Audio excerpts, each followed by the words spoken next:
Have you ever wondered why you make the financial decisions that you make and you make the same ones over and over and over again? And sometimes they're good and sometimes they're bad. But sometimes you wonder, am I just hardwired to make these decisions the same way? Well, there's a lot of research that might suggest that you are, in fact, hardwired to make decisions a certain way. In fact, in the years between the time that we start interacting with other people up until about the time we're 10, we begin to develop certain attitudes about money and the purpose of money in our lives. A big part of it is family culture.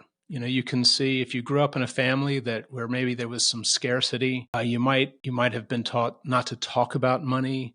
You might have been taught that, maybe money is tight, always be frugal.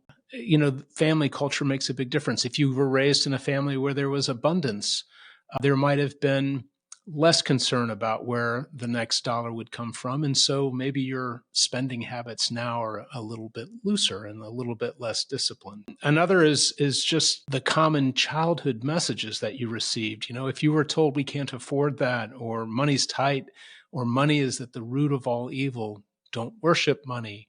Money can't buy happiness. These are all messages that many of us would have received as children. And it's important to realize that your money script is what it's called. This way that we think of money is formed early, and it stays with us for our entire life. If this is interesting and you want to learn more and what you can do about it, tune into this week's episode of Last Paycheck.